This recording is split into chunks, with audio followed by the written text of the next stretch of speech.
Boa tarde, pessoal. Meu nome é José Fabiano, faço parte do Grupo de Estudos em Fisiologia do Exercício da Unifal, GFX. Hoje estamos aqui com a presença do professor Tiago Rezende Figueira, que lá irá apresentar o tema Limiares Metabólicos, breve história, conceitos e controvérsias. Tiago, a palestra é toda sua, seja bem-vindo.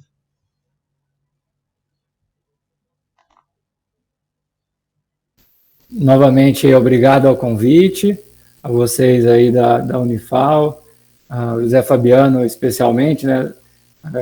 Uso o nome dele aí para agradecer o grupo de estudos em Fisiologia do Exercício, professor Wonder, dizer que gostaria de estar pessoalmente aí, se fosse possível, né? Estamos ainda num momento diferente, mesmo porque eu não conheço a cidade de Alfenas e gostaria muito de conhecer.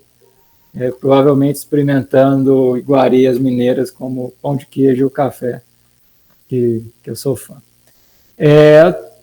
Fui convidado aqui, né, para falar de um tema, e eu escolhi esse título para representar o conteúdo que eu pretendo abordar, que são limiares metabólicos, destacando aí uma breve história, porque não temos tanto tempo assim para se alongar sobre a história disso, enfatizar os conceitos vigentes ao redor de limiares metabólicos e também passar brevemente pelas controvérsias acadêmicas, científicas, ao longo aí de aproximadamente 60 anos de história sobre limiares metabólicos.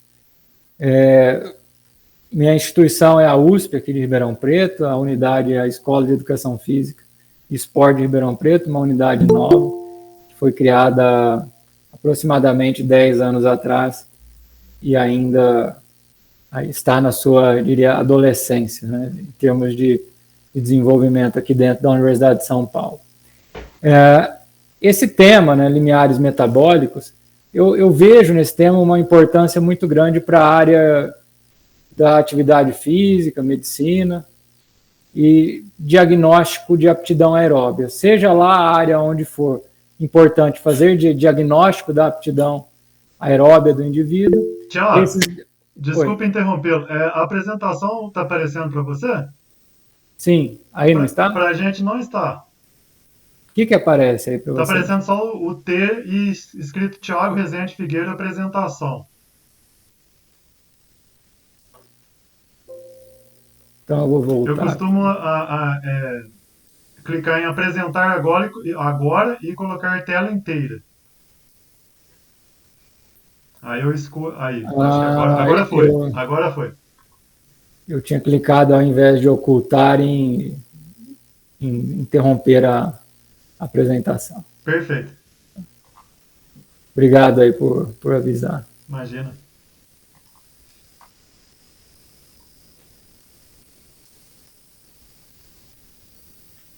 Então, vou para o meu segundo slide, além do slide de capa, né, que eu já mencionei sobre esse título, sobre a minha filiação e da USP de Ribeirão Preto. Então, esse tema, limiares metabólicos, ele é importante para qualquer situação que demande avaliação da aptidão aeróbia do indivíduo. Ele, por exemplo, né, esses limiares metabólicos, me refiro aqui àqueles que são baseados na resposta do lactato sanguíneo ao exercício, eles permitirão a adequada prescrição da intensidade do exercício, e aí eu vou fazer uma ressalva naquele asterisco, permitem a avaliação da efetividade de programas de treinamento físico aeróbio e também permitem a predição da performance. Essas utilidades que esses limiares metabólicos têm, se a gente olhar para a literatura com mais cuidado, a gente vai perceber que essas utilidades foram demonstradas para exercícios cíclicos que envolvem grande massa muscular. Apesar de ter gente tentando aplicar esses conceitos em exercício localizado, não é documentado, né, de maneira adequada na literatura que significado e que importância isso tem em exercício localizado. Por exemplo, uma flexão de cotovelo, coisas similares.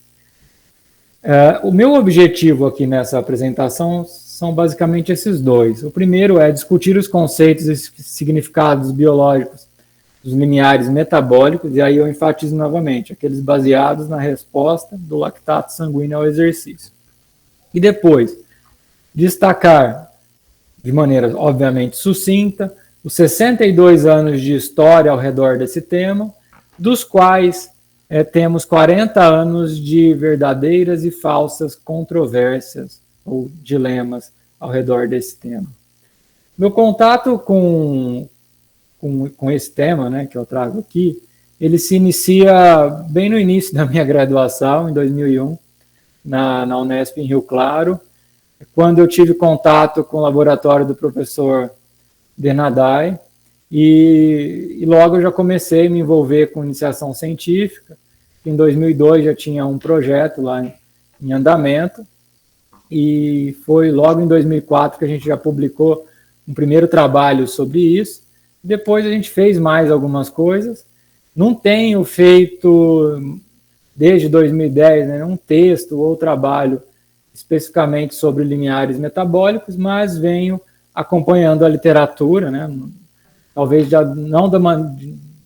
uma maneira não tão assídua quanto essa maneira que ocorreu aí no início dos anos 2000, mas acompanho, de certa maneira, principalmente o que tem de termos de avanços conceituais ou de discussões modernas. Eu diria que esse tema ainda está vivo. Em 2001 a gente tem 2 publicações, mais que isso, né? Mas eu destacaria 2 publicações de 2001, que são essas daqui. Uma é uma revisão de literatura bastante extensa, com esse título, que se chama O Limiar Anaeróbio, 50 anos, mais de 50 anos de controvérsias, escrito por autores muito relevantes nessa área. E um outro é um artigo de discussão, faz parte de uma troca de cartas ao editor entre o professor George Brooks e outros autores. Por exemplo, o título da carta do professor George Brooks desse ano, né, é o limiar anaeróbio. O conceito não é válido em fisiologia ou em medicina. Então é algo vivo ainda na literatura, apesar de parecer bastante obsoleto dentro da fisiologia do exercício, né, pesquisa nesse tema, né? Mas não é tão obsoleto assim, porque ainda temos perguntas a serem respondidas. O que eu vou falar segue esses 3 pontos aqui.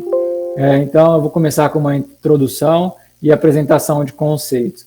Nessa introdução, eu gostaria de pedir que vocês esquecessem por um instante de limiares metabólicos e limiares de lactato, limiares anaeróbios. Vamos focar numa coisa mais ampla, que é o seguinte, né? Índices fisiológicos podem ser obtidos em testes de esforço ou em outros tipos de testes psicológicos, enfim, outros testes físicos, né? Com base nas respostas de variáveis fisiológicas, é que esses índices são estabelecidos. Então, eles não são variáveis puras, esses índices fisiológicos. Um limiar metabólico não é uma variável pura. Ele é derivado de uma variável fisiológica, né? E sempre que a gente cria um índice, desenvolve um índice, ele vai ter 3 aspectos. E aí que eu peço a atenção. Um primeiro aspecto ele sempre terá uma definição ou um conceito, né? Seja um índice de natureza anatômica, fisiológica ou mesmo psicológico. Ele sempre terá uma definição ou conceito. E aí abre uma discussão, ou pode abrir uma discussão do ponto de vista da terminologia, uma discussão que eu diria semântica. O nome é adequado? Esse termo é adequado? Então, uma primeira discussão pode surgir daí, quando a gente fala de um índice. Um outro aspecto que todo índice vai ter é um significado biológico. E aí, o que está implícito nesse significado biológico são as bases teóricas, os mecanismos fisiológicos, bioquímicos que explicam esse tal fenômeno, esse índice. Esse é um outro ponto que pode gerar disputa acadêmica, científica, ao redor de um índice. Essa disputa sobre qual é a real teoria que explica um determinado evento, né? Então, eu diria que o limiar metabólico gerou discussão na literatura e ainda gera por questões semânticas, que é aquele primeiro aspecto que eu aponto aqui, e também em função do seu significado biológico, a disputa sobre suas bases teóricas. E um terceiro aspecto que todo índice tem é esse que eu me refiro às implicações, sejam teóricas ou práticas. Essas implicações são as respostas para essas perguntas que eu coloco aqui. Esse índice relaciona-se com o quê? É utilizado para quê? Vamos pegar um índice que muita gente conhece. Não precisa ser da área de atividade física, necessariamente.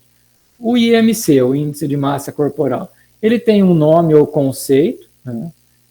O Índice de Massa Corporal é o seu nome. Ele tem o seu significado biológico, quilogramas por metro quadrado, aí é um índice mais físico, anatômico, e tem suas implicações, tamanhas implicações, utilizado eventualmente para diagnóstico de obesidade, sobrepeso, provavelmente vai predizer desfecho a longo prazo em indivíduos que são obesos, né? Então, ele tem implicação, e isso é um grande exemplo, né? O IMC, um grande exemplo de fácil entendimento para muita gente, que o índice sempre terá esses três aspectos. Eu gosto de destacar isso quando a gente vai falar de limiares metabólicos, porque uma parte da discussão é simplesmente de origem semântica, não tem a ver com biologia, com fisiologia, é uma discussão semântica. É claro que aí você tem uma outra parte, que é uma discussão teórica, mecanística, e enquanto a gente não superar essa discussão teórica e mecanística, a gente também não avança na discussão semântica, quando é o caso, por exemplo, do termo limiar anaeróbio, e daqui a pouco vocês vão entender melhor qual é esse dilema que existe na literatura ao redor do uso desse termo. Bom, limiares metabólicos são índices geralmente determinados a partir de testes de esforço de característica incremental ou progressiva, que é essa figura em vermelho aqui, né? São dois nomes para o mesmo tipo de teste, onde a intensidade cresce, a intensidade de esforço cresce a cada intervalo de tempo. Também esses limiares podem ser determinados em testes de carga constante, né? E eventualmente, pelo menos de maneira indireta, esses limiares podem ser determinados a partir de testes no formato de rampa, onde a intensidade nunca se estabiliza e cresce continuamente. Tem esse perfil aqui da figura em azul. Esse conceito de limiar metabólico, daqui a pouco eu vou apresentar quais são os limiares metabólicos que a gente pode afirmar existir em 2021, né? Mas esse conceito de limiar metabólico que eu trago aqui, ele surge em 1956, dentro do que é conhecido como a Escola Alemã de Fisiologia do Exercício. No entanto, esses alemães publicavam em alemão, o que dificultava a disseminação do conhecimento. Numa época que essa comunicação científica era muito mais lenta e não havia, por exemplo, tradutores, né? Ou você tinha que saber a língua ou pedia para alguém que soubesse para traduzir para você o artigo. Um pouco depois dessas publicações seminais por esses alemães, um grupo americano liderado por Wasserman, e aí existe uma referência clássica de 1964, eles exploraram esse conceito e difundiram. Eles passaram a dar um nome um pouco mais chamativo, e a partir daí esse limiar metabólico, foi descrito por Wasserman em 64, passou a fazer parte aí da rotina, pelo menos uma rotina acadêmica de discussão em fisiologia do exercício e medicina do esporte.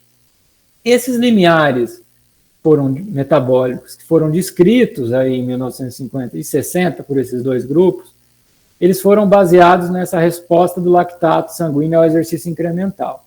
Então, nesse esquema aqui temos a representação do exercício incremental. No final de cada estágio desse, foi coletado sangue, e nesse sangue foi mensurada a concentração de lactato, e foi observado um comportamento do lactato que segue esse perfil aqui em verde, um perfil exponencial.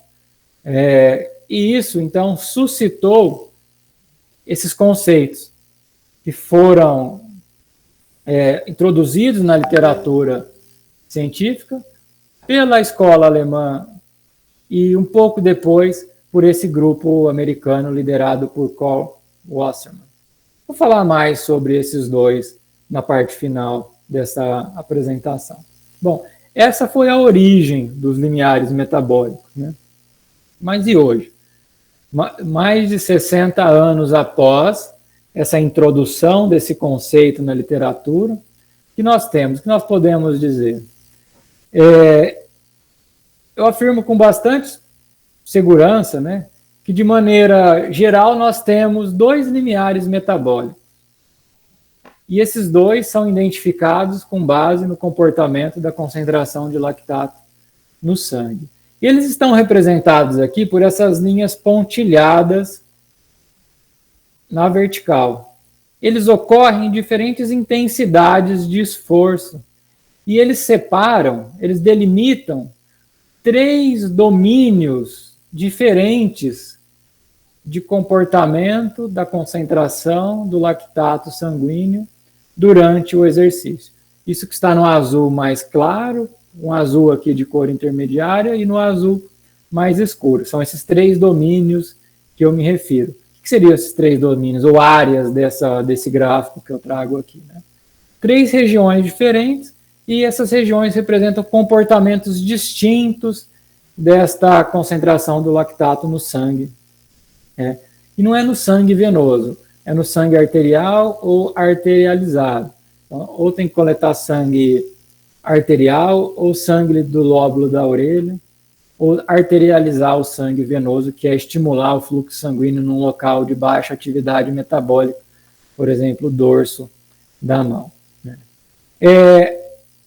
Essa primeira região aqui das intensidades de esforço, que está à esquerda desse primeiro limiar, que eu não apresento o nome para vocês ainda, mas daqui a pouco eu vou apresentar, representado por essa linha pontilhada, né? Essa primeira região contém todas aquelas intensidades de exercício que não induzem elevação significativa da concentração de lactato no sangue.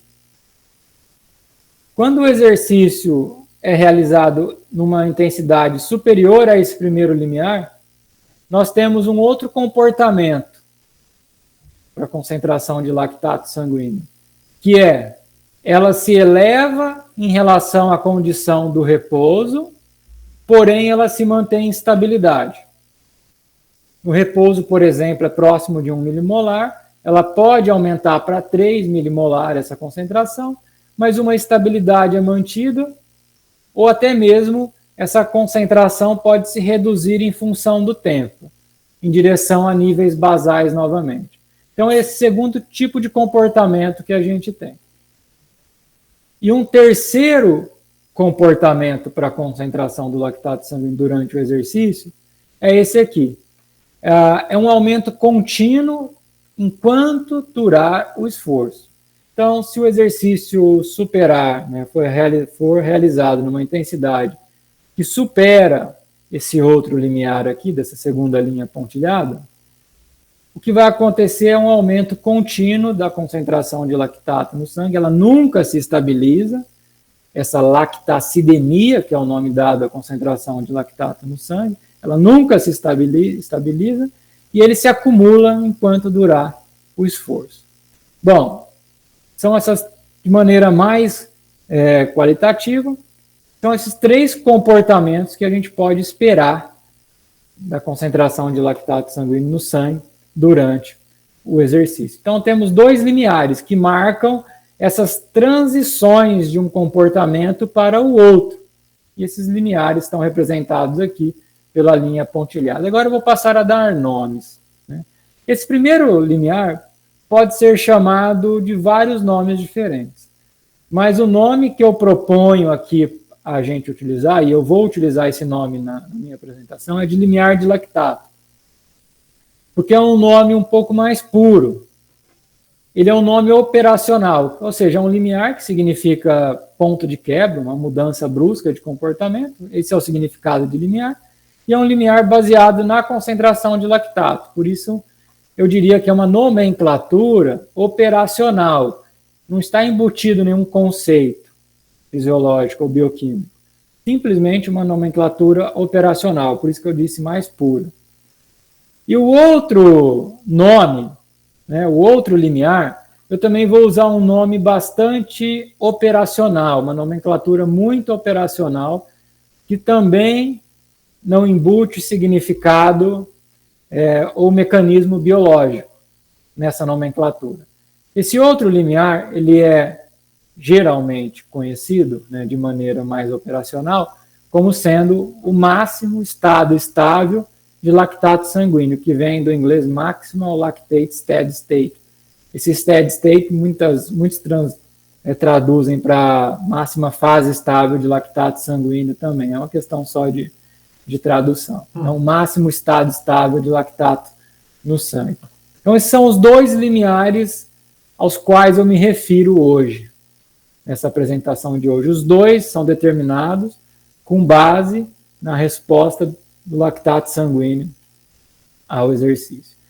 Não vou entrar no mérito de qual protocolo é o melhor ou pior, qual que é válido ou não. Estou preocupado nesse momento com um conceito, tá? Então a minha discussão é ao redor do conceito e depois, daqui a pouco, sobre os mecanismos e significados biológicos desses dois limiares. Já adiantei que diferentes nomes podem ser usados para se referir a esses fenômenos identificados aqui por essas linhas verticais pontilhadas. Como se detecta o limiar de lactato? Vou dar um exemplo, né? Essa detecção é feita a partir dessa resposta do lactato sanguíneo ao teste progressivo, né? Um exemplo de teste progressivo é aquele que aumenta 25 watts a cada 3 minutos. Precisa ser assim? Não precisa ser assim. Pode ser um protocolo diferente disso. Isso é somente um exemplo. Vou pegar um dado aqui de Davis, que eu modifiquei para melhor apresentar para vocês. O teste progressivo foi realizado nos indivíduos e, na média, gerou esse tipo de comportamento aqui, de resposta do lactato sanguíneo. Lactato, né, sanguíneo representado no eixo Y, carga de trabalho no ciclo ergômetro no eixo X. Então, a resposta foi essa. O conceito baseado naquele slide anterior, de limiar de lactato, então, conceito mais geral, é aquele que diz que o limiar de lactato é a intensidade de esforço a partir da qual a elevação da concentração de lactato no sangue acima de um valor de repouso, ou de uma linha de base. Então, essa é uma maneira de definir o que é limiar de lactato, uma maneira bastante operacional também. Se a gente assume essa definição, a gente pode procurar onde isso ocorre. Isso me parece ocorrer aqui, nessa intensidade de esforço que é de 100 watts no ciclo ergômetro para esse grupo de indivíduos aqui. Ou para esse indivíduo, não me lembro se é um grupo ou se é um indivíduo em particular. Porque a partir daqui, a concentração foge de uma linha de base. É claro, aí pode ter alguém que faz uma definição um pouco diferente ou tenta identificar esse fenômeno, o fenômeno é o mesmo, por um critério diferente. Mas aí isso é facilmente acomodável, isso não é a origem de controvérsia. Isso é uma discussão muito saudável do ponto de vista científico. Mas em termos conceitual aí, é esse o conceito mais genérico e amplo, e esse é um modo possível de identificar o limiar de lactato. A detecção do máximo estado estável de lactato sanguíneo, que é aquele outro limiar, que eu poderia chamar de segundo limiar. Por que de segundo? Porque ele ocorre numa intensidade superior. Essa detecção é feita de maneira diferente. A detecção do que está abreviado aqui como MEL, se dá em testes de carga constante. Por quê? Porque a definição geralmente utilizada de máximo estado estável de lactato sanguíneo é essa. É a maior intensidade de esforço que é realizada com a concentração de lactato estável no sangue arterial em função do tempo. Então, a gente precisa dar garantias que essa concentração de lactato vai ficar estável em função do tempo. E por isso a escolha é por um teste mais prolongado, por exemplo, testes de 30 minutos de duração em carga constante. Isso é importante porque a cinética do lactato ela é muito dependente do tempo. O lactato é produzido no músculo esquelético e é liberado para a circulação sanguínea. É uma cinética dependente do tempo. Este conceito de máxima fase estável, ou máximo estado estável de lactato sanguíneo, ele foi introduzido pelo grupo alemão, do professor Hohmann, em 1976, num artigo cujo primeiro autor é o Mader. Né?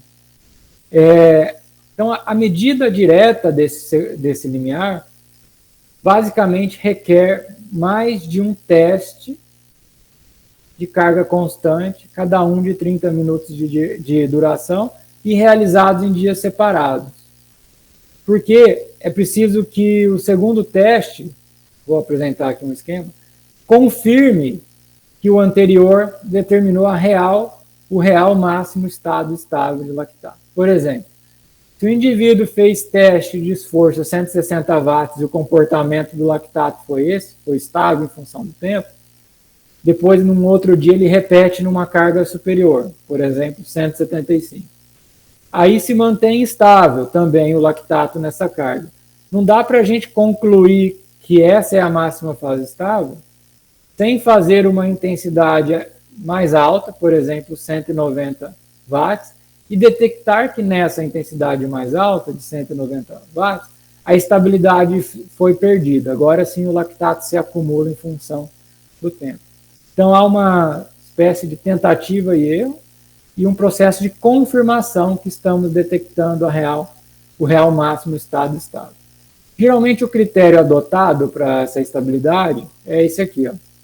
Aceita-se para definir como estável aumentos de até 1 milimolar entre o minuto 10 e o 30 de exercício. Então, compara a concentração do minuto 10 com o minuto 30. Vou fazer um adendo aqui, né? Estou vendo que está chegando comentários aqui no chat, mas no final da aula a gente pode discutir isso, né, no final da apresentação. Vou fazer um adendo aqui para deixar mais tranquilo aqueles que estão acostumados com limiares ventilatórios, por exemplo, né? Esse fenômeno que a gente aborda nessa discussão de hoje é um fenômeno de origem metabólica. É baseado na resposta do lactato sanguíneo. No entanto, apesar de ser de origem metabólica,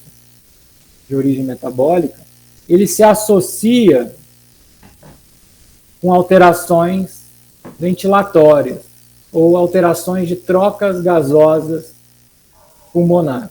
Vamos pegar aquele exemplo do slide assim. Então, foi determinado um limiar de lactato para um indivíduo, ocorreu nessa potência de trabalho no ciclo ergômico, aqui, é o limiar de lactato desse indivíduo. E foi visto, inicialmente, tanto pelo grupo americano do professor Wasserman, como pelo grupo alemão do professor Hohmann, que, de maneira correspondente a esse limiar de lactato, acontecem modificações respiratórias ou ventilatórias, como, por exemplo, um aumento da ventilação pulmonar, que é VE, em relação ao consumo de oxigênio. Está nessa linha aqui. Então, não é sempre que isso ocorre, mas é possível, em muitos protocolos, ter essa correspondência. O limiar de lactato ficando correspondente a uma inflexão desta curva aqui, que é do equivalente ventilatório do oxigênio, BE/VO2. E se a gente examina uma outra curva ventilatória, ou respiratória, que é o equivalente ventilatório do CO2, VE do CO2, ele não apresenta uma inflexão nesse momento, porém, um pouco mais adiante, numa intensidade superior, ele também sofre uma inflexão. E essas respostas respiratórias foram utilizadas, historicamente, como métodos de identificação não invasiva de limiares metabólicos. O que dá para dizer é que o limiar de lactato, esse fenômeno aqui, esse sim pode ser identificado de maneira, com alguma validade, né? Com alguma validade, esse sim pode ser identificado de maneira indireta por uma análise ventilatória, né? E os mecanismos que o professor Wassman, o principal entusiasta dos limiares ventilatórios, propunha para explicar esse tal acoplamento, ele achava que era um acoplamento entre resposta metabólica e ventilatória, envolve esse sistema tampão aqui do bicarbonato e o controle da ventilação pulmonar por químios receptores centrais e periféricos que são sensíveis a pH e a PCO2, que é a pressão de CO2 no sangue arterial. Basicamente, o professor Wassman propunha isso, que junto com o lactato produzido e acumulado na circulação, vem também íons H+, que estão aqui, que são tamponados principalmente pelo ânion bicarbonato, né, por via essa reação, se desloca à direita, gerando CO2.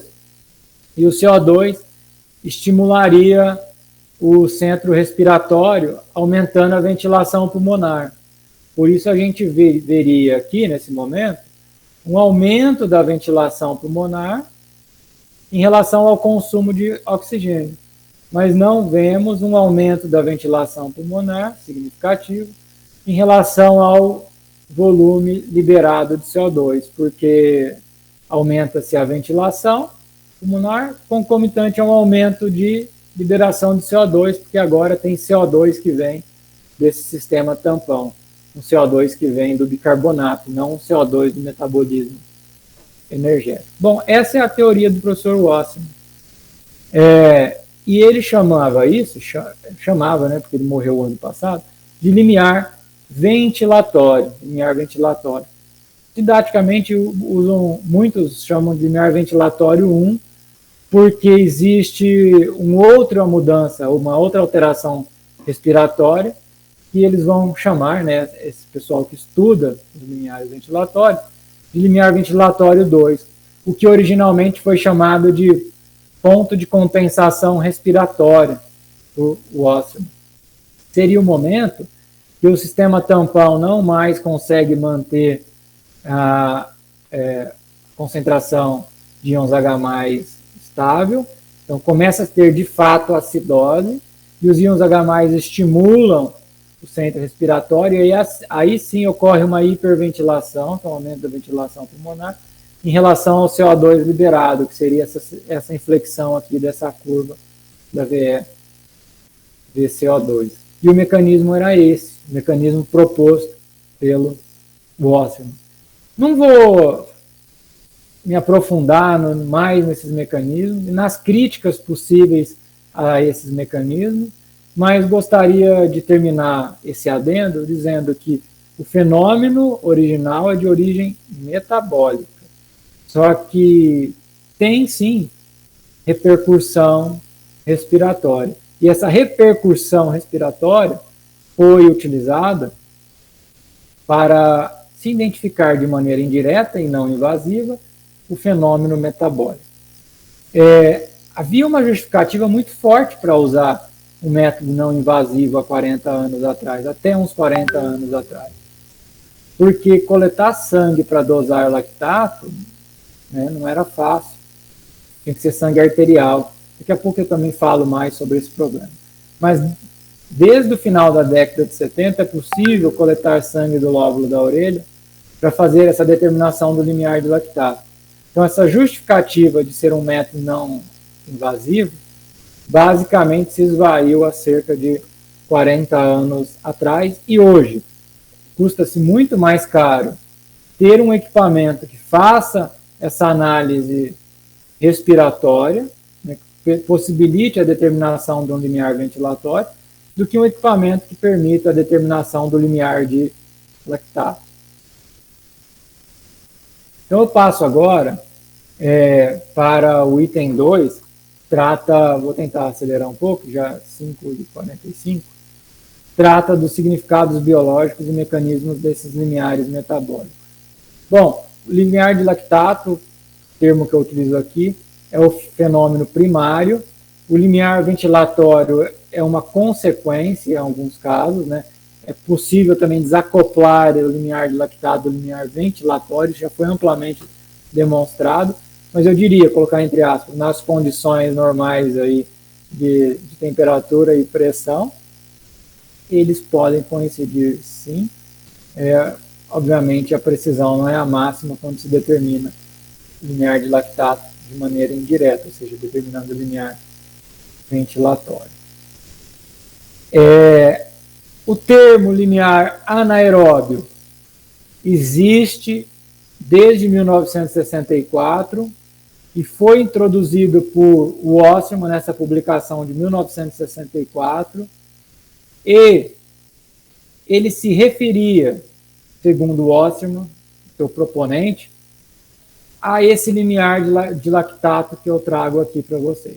Ele se referia ao primeiro limiar. É claro que isso me parece um contrassenso. É claro que eu sou pessoalmente contra esse termo, o uso desse termo, mas advogo pela continuidade por uma justiça histórica. O termo não é adequado, o termo limiar anaeróbio, mas foi introduzido por Wasserman e é simplesmente um nome que ele usou para se referir ao que genericamente nós chamamos aqui de limiar de lactato, ou operacionalmente nós chamamos aqui de limiar de lactato. O termo limiar anaeróbio não é uma nomenclatura pura, eu diria. É uma nomenclatura um tanto conceitual, por isso que é problemática essa nomenclatura. Mas apesar de ser problemática, eu acho que se a gente for fazer justiça histórica, ela pode permanecer. Por que ela é uma nomenclatura conceitual? Porque o Wasserman e seus colaboradores advogavam ou apontavam como mecanismo do limiar anaeróbio, que era o limiar de lactato dele, a ausência de níveis adequados de oxigênio no músculo esquelético, que eles chamam explicitamente de anaerobiose.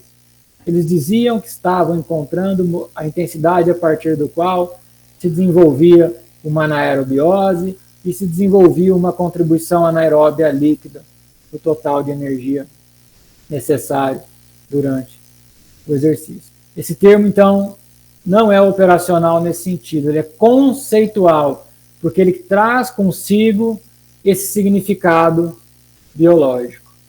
E qual que é o problema disso? Não podemos ter um termo conceitual? Sim, pode, desde que ele esteja correto. O problema é que ele não está correto. Não existe a demonstração de que esse fenômeno, que é o limiar de lactato, ocorre por limitação de disponibilidade de oxigênio no músculo ativo, ou seja, a anaerobiose. E ele não significa o início das intensidades que vão ter contribuição anaeróbia líquida quando o exercício estiver em estado estável. O que é o exercício em estado estável? As variáveis fisiológicas se estabilizaram. Se permite um período inicial de adaptação, 3, 5 minutos, depois disso estamos provavelmente no estado estável, nas intensidades que permitem ocorrência de estado estável. Então, o limiar anaeróbio não tem esse significado que os seus proponentes, os proponentes dessa nomenclatura, o Osterman e colaboradores, apontavam. Por isso é delicado o uso desse termo e já foi duramente criticado por outros autores, e eu sou um desses que não acho adequado o termo, porém, parece contraditório. Acho que se for usar esse termo, limiar anaeróbio, tem que ser usado para se referir ao limiar de lactato, por isso ser uma justiça histórica. O que significa, então, limiar de lactato?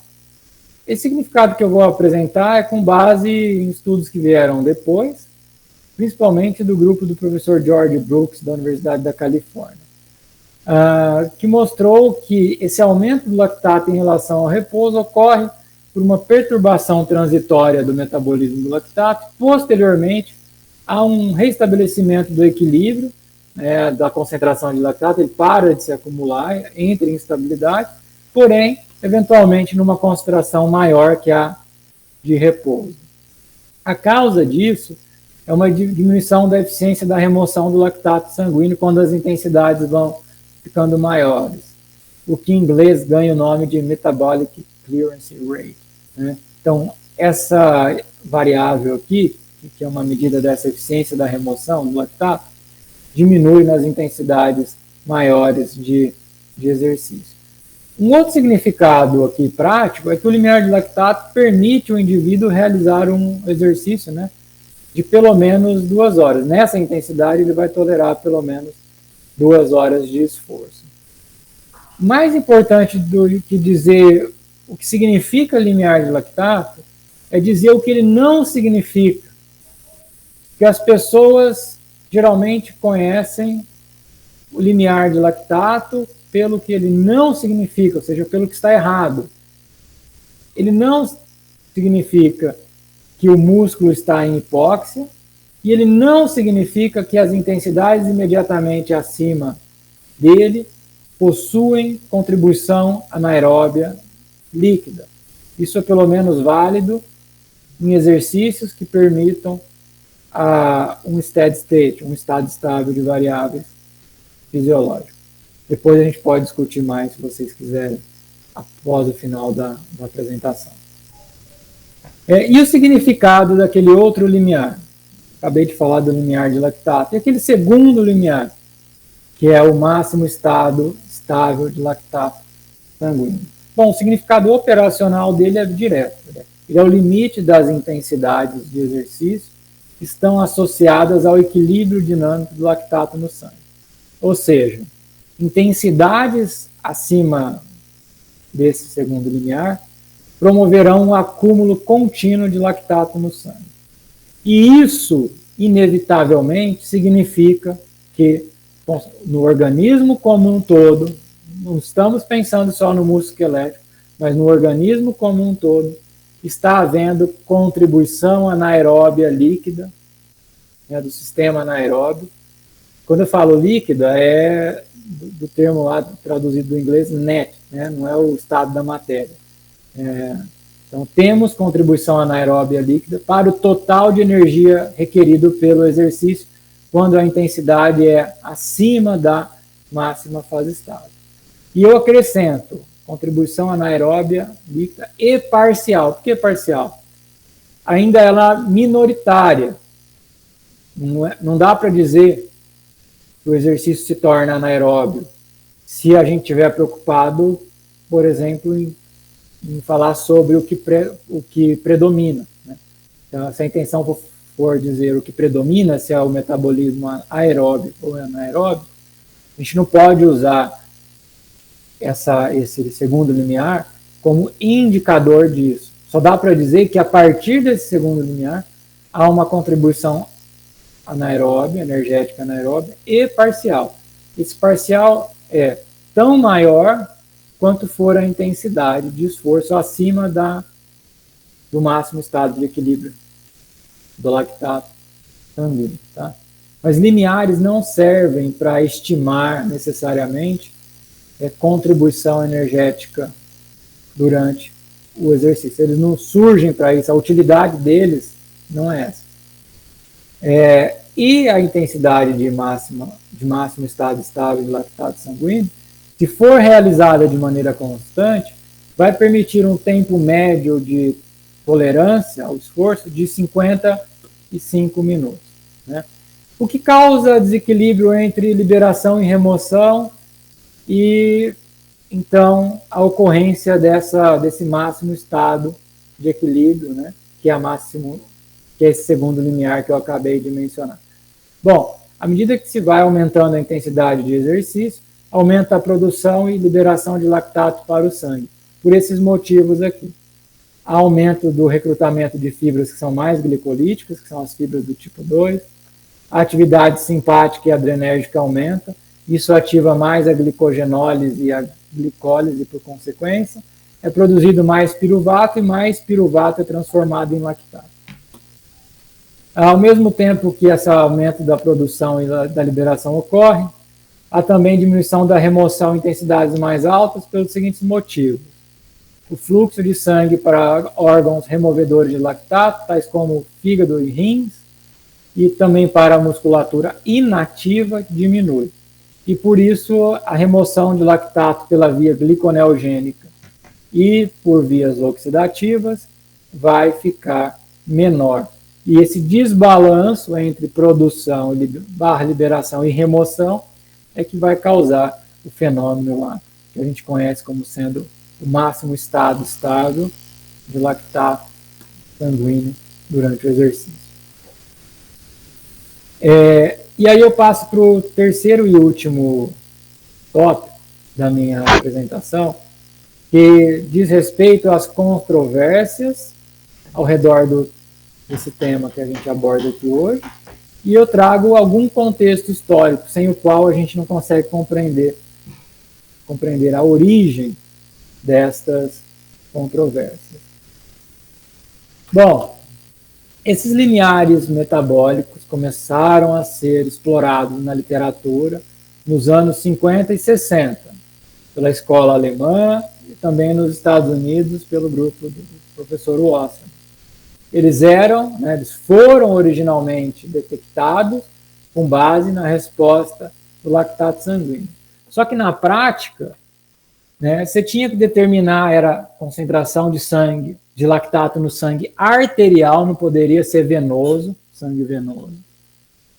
E isso fazia com que essa prática se tornasse inviável em vários contextos. Por quê? Primeiro, precisava colocar uma agulha numa artéria. E, geralmente, a artéria escolhida, que é a mais fácil de fazer, isso é a artéria radial.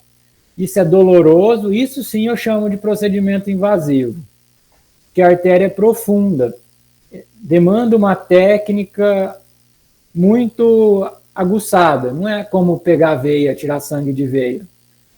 Preciso colocar uma agulha na artéria.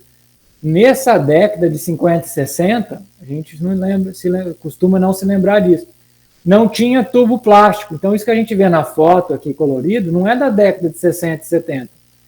Isso tornaria esse procedimento fácil. A gente coloca a agulha na artéria, tem um tubo flexível, e a gente põe uma seringa na ponta do tubo flexível, uma mangueirinha, e aspira o sangue. Isso é muito mais fácil. Só que naquela época, o que se tinha era seringa de vidro, agulhas que não eram tão afiadas assim, não eram afiadas a laser, e não tinha tubo flexível. Logo, você mexe a seringa, você mexe a agulha. Você tem que manter a agulha dentro da artéria do indivíduo e o indivíduo fazendo exercício, ou tendo que interromper o exercício para fazer coleta de sangue arterial. Logo, essa justificativa de usar um método não invasivo era muito palatável. Todo mundo queria um método não invasivo. Porque fazer limiar de lactato por um método direto era impraticável. Quem que iria se sujeitar a sofrer coletas de sangue arterial com agulha e seringa com essa característica, com risco eventualmente de se contaminar? Porque tinha que se esterilizar, não era agulha e seringa descartável. Então, estamos falando de uma realidade que não se tem hoje, que é muito distante da nossa realidade de hoje. fosse necessário ainda coletar sangue arterial, hoje em dia seria muito mais factível. Então, era grande volume de sangue também, porque não existia o lactímetro, que faz a determinação eletroquímica do lactato no sangue total, que é a tecnologia utilizada desde o final da década de 70, e é o que a gente tem aqui na USP em Ribeirão, em variados laboratórios pelo Brasil e pelo mundo. Naquele momento, precisava pegar o sangue total, centrifugar, separar a parte líquida, que é o plasma ou o soro, e fazer uma detecção enzimática da concentração de lactato. Era muito mais trabalhoso e demandava altos volumes. Com o advento do lactímetro, foi possível coletar sangue do lóbulo da orelha, microvolumes. É preciso coletar 40 amostras para dar 1 ml de sangue, por isso eu estou falando aqui de microvolumes, e se faz essa determinação muito rapidamente. E eu não vou dizer que isso, bom, significa ser invasivo, mas não é importante essa invasividade que se tem em furar a orelha do indivíduo e coletar 25 microlitros de sangue, é irrelevante hoje em dia. Então, o argumento de utilizar procedimentos não invasivos para se determinar os limiares metabólicos de maneira indireta se esvai aproximadamente 40 anos atrás. Então, o grande propagador da ideia de se fazer limiar ventilatório como método alternativo foi o professor Wasserman, que morreu o ano passado com mais de 90 anos, e essa é aquela publicação que eu mencionava como sendo a publicação que marca a introdução do termo limiar anaeróbio na literatura. Não do conceito, do termo. O conceito foi introduzido alguns anos antes pelo grupo alemão. Eles argumentam, né, o grupo alemão, que isso foi feito em 1956. Né? Então, um outro personagem histórico, além do professor Wasserman, dentro dessa área do conhecimento, é o professor Hohmann, foi o líder do grupo alemão. O professor Hohmann também morreu recentemente, morreu esse ano, por complicações do Covid. No momento do óbito dele, eu não sabia que tinha a ver com Covid, mas recentemente eu vi que foi relativo ao Covid, o óbito dele. O professor Hohmann, ele liderou um grupo muito grande, muito produtivo, e entre os seus trabalhos, tem um que ele escreveu em alemão, foi publicado em 1959, que ele diz que trouxe esses resultados que estão nesse gráfico bastante complexo aqui, que permitiu a identificação de um limiar, threshold em inglês é limiar, de um limiar que foi denominado por esse grupo alemão como sendo limiar aeróbio anaeróbio. Então, isso é um termo traduzido do alemão pelos próprios autores alemães. Então, acho que tem que acabar usando esse termo por conta de ser o termo que os autores ofereceram para a literatura em inglês, né? Esse termo aqui, que seria posteriormente o limiar anaeróbio, né? O termo limiar anaeróbio foi introduzido pelo Wasserman. Então, é o mesmo fenômeno, termos diferentes para o mesmo fenômeno. Um termo utilizado pela escola alemã, o outro pelo Wasserman e seus colaboradores. Então, esses dois eminentes fisiologistas aqui do exercício têm grande história nessa área. O professor Wasserman ainda merece alguma crítica que eu vou fazer daqui a pouco, né? Um outro personagem central, estou indo para a fase final da minha apresentação, é o professor Brooks, o qual eu já citei na apresentação de hoje. O professor Brooks, eu diria que nesse tema, ele foi um combatente pela ciência, pelo método científico. Ele não foi um pesquisador de limiar de lactato, de máxima fase estável. O professor Brooks não foi, como foi o professor Wasserman e o vou voltar, que fugiu o nome dele, o professor Hohmann também.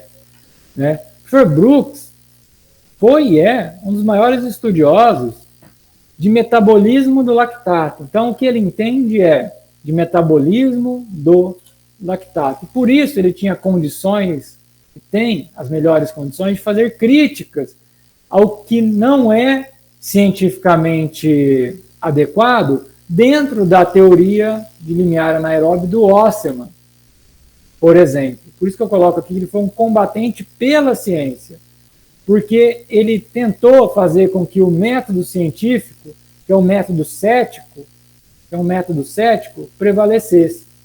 E quando ele era forçado a usar o termo, de alguma maneira, ele colocava, por exemplo, entre aspas. Olha aqui nessa publicação dele de 1982. Ele tem um título aqui e coloca anaerobic threshold, que significa limiar anaeróbico, entre aspas. Porque ele estava fazendo uma ressalva ali. Ele precisava usar, porque era o termo em vigência na literatura, só que ele tinha algumas discordâncias, algumas ressalvas. E ele tem, inclusive, um trabalho já com quase 40 anos, que ele critica fortemente esse conceito e a teoria de Wassermann, produzida por Wassermann em 1964. Isso o professor Brooks fez em 85 e refez esse ano, em 2001, quando ele e outros autores novamente fizeram uma análise crítica do conceito por trás do que o Wassermann denomina limiar anaeróbio. Então, sobre o professor Brooks, eu termino dizendo que ele ainda tenta ensinar o que foi novidade na década de 80 e 90. Pode parecer esdrúxulo isso, que a ciência às vezes tem essa inércia, na verdade não é a ciência, são os cientistas que têm uma inércia em aceitar mudanças de paradigma. O que o professor Brooks ainda argumenta era algo que a gente já sabia com base em estudos originais no final da década de 80 e início da década de 90. Então, vale ler esse artigo dele e de outros autores, né? O Dr. Pulli é o primeiro autor, escrito numa importante revista esse ano. E uma crítica muito mais incisiva dele no Medicine in Science, Sport and Exercise esse ano também, onde ele, no título, já coloca esse conceito que é o do Wassermann, de limiar anaeróbico, não é válido dentro da fisiologia ou da medicina. Não é que não é útil, hein? O conceito mecanístico, a base biológica proposta, que o professor Brooks menciona que não é válido dentro de fisiologia ou medicina. Ele continua útil, sim, a utilidade do conceito existe. Só a base biológica proposta por Wassermann, dentro do que estritamente ele denomina limiar anaeróbio, é que não é válido. Esse é o ponto de vista do Brooks e é um ponto de vista que eu compartilho também. Eu diria que o professor Wassermann, agora seguindo nessa crítica que o Brooks fez e outros fizeram também, ele foi cientificamente leviano, e aí eu acho o melhor termo para ser utilizado, leviano. E alguns dos seus seguidores também. Por quê? Ele nunca provou que o fenômeno que ele estudava, que ele chamava de limiar anaeróbio, e podia ter usado lá um termo mais genérico, como por exemplo limiar de lactato, resultava de anóxia ou hipóxia. Ele falava que era isso, era uma retórica dele, mas ele nunca demonstrou que era consequência de anóxia ou hipóxia. E em ciência, também quem propõe uma teoria tem o ônus da prova. Não é porque não se prova o contrário que a teoria proposta é válida. O ônus da prova é de quem propõe uma teoria para explicar um fenômeno da natureza. Outra leviandade foi ficar fiel, e aí eu não vou ter tempo para explorar adicionalmente isso, ao efeito Pasteur, que é um efeito conhecido na área de bioquímica e metabolismo. E ao mesmo tempo que ele recusou incorporar nas suas explicações o efeito Warburg, também é um outro efeito conhecido na área de bioquímica, metabolismo e câncer. Agora, simplesmente eu digo que o efeito Warburg, que ele é menos conhecido que o efeito Pasteur, é o efeito que diz que, na verdade não é o efeito, é uma conclusão Warburg é o nome de um autor, no sentido de que uma célula pode fazer muita glicólise e gerar lactato, mesmo quando tem oxigênio e a mitocôndria está funcional. Então, foi isso que o Warburg descreveu há quase 100 anos atrás, e depois ele ganhou o prêmio Nobel. Isso ficou conhecido como efeito Warburg. E faz um contraposto ao efeito Pasteur, que era aquele assim, que quando falta oxigênio, aumenta a atividade glicolítica e é produzido lactato, por exemplo. E aí, o lactato parece ser indicador de ausência de oxigênio. Nesse ecossistema criado por Pasteur, naquele momento, só que Pasteur viveu há muitos séculos atrás, estudou o micro-organismo, mas nesse ecossistema metabólico estudado por Pasteur, aumento de lactato costumava significar privação de oxigênio. Por isso que eu digo que o Ostman ficou muito mais fiel ao efeito Pasteur do que o efeito Warburg, que descrevia que uma célula poderia gerar lactato mesmo com oxigênio, com mitocôndria funcionando plenamente. E ele também recusou achados dos anos 80 que tratavam do metabolismo e músculo esquelético. Eu menciono esses dois artigos, um de 84 e um outro de 89, que demonstravam que não havia insuficiência de oxigênio no momento que o músculo esquelético liberava lactato para a circulação sanguínea, né? Então, isso foi muito ignorado por Ostman. E ele também ignorava os próprios resultados dele e de inúmeros outros. Por exemplo, a gente pode dizer com muita segurança que o VO2, consumo de oxigênio, sempre aumenta para atender a demanda energética ou para atingir o seu valor máximo, que é o VO2 máximo. E que o limiar de lactato, por exemplo, que o Ostman chamava de limiar anaeróbio, ele ocorre, a depender do indivíduo, né, entre 50% e 70% do seu nível máximo de consumo de oxigênio, ou seja, 50% e 70% do VO2 máximo. Logo, o que resta, que vai ser de 50% a 30%, que complementa para 100%, é uma reserva funcional que se tem.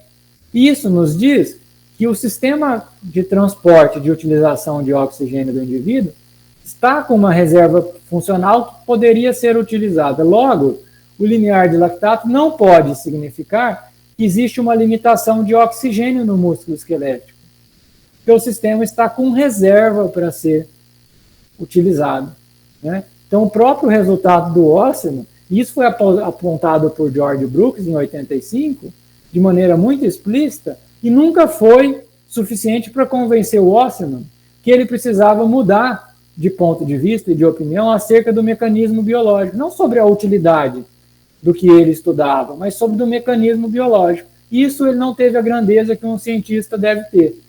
E seus últimos trabalhos, por volta de 2015, ainda permaneciam com esse erro, né, insistindo nesse erro teórico, científico. Bom, e aqui eu termino, já aí com praticamente uma hora e pouco de apresentação, destacando alguns pontos chaves do que eu falei, né? Eu tratei aqui de 2 limiares metabólicos que são determinados a partir da resposta do lactato sanguíneo ao exercício. Eles ocorrem em intensidades de exercício diferentes. Um primeiro limiar, ele é chamado tanto de limiar de lactato, se a gente for usar uma nomenclatura operacional. Ele também pode ser chamado limiar anaeróbio, se a gente for usar a nomenclatura introduzida por Ostman. E quando ele é determinado de maneira indireta, aí seria mais adequado usar a nomenclatura limiar ventilatório, especificamente limiar ventilatório 1. Qual que é o significado metabólico deste primeiro limiar? É uma perturbação transitória do equilíbrio dinâmico do metabolismo do lactato. Isso é transitório porque há um posterior restabelecimento desse equilíbrio dinâmico, eventualmente com uma concentração de lactato acima do valor de repouso. Nessa intensidade, os indivíduos costumam tolerar pelo menos 2 horas de exercício. O outro limiar é de maneira operacional, denominado máximo estado estável de lactato sanguíneo. E ele identifica o limite das intensidades de exercício associadas a esse equilíbrio dinâmico da concentração de lactato. Exercícios acima dessa intensidade vão levar ao acúmulo contínuo, e exercícios nessa intensidade, geralmente, em média, né, são tolerados por 55 minutos. E nesse slide eu tenho algumas referências sugeridas sobre esse tema, e nos próximos slides, que eu aponto depois desse, tem uma lista completa das referências. Lista essa que eu já passei para o José, então quem quiser alguma dessas referências, o José pode passar. A Escola de Educação Física e Esporte de Ribeirão Preto, que é a minha instituição aqui na USP, em Ribeirão Preto, a minha unidade, essa é a fachada dela, uma escola nova, e está crescendo, e provavelmente nos próximos anos, assim que a CAPES voltar a funcionar no país, terá o curso de doutorado na área de Educação Física aberto. Por enquanto é só mestrado. Então fica aí aberto ao convite futuro para quando tiver doutorado, será um dos cursos de doutorado na área de Educação Física num raio aí de 200 quilômetros ao redor de Ribeirão Preto, um raio que possivelmente chega perto de Alfenas, né? Então, a partir de agora, estou aberto às perguntas que chegarem via áudio e via chat. Já tem algumas aqui que eu vou passar a ler. Obrigado.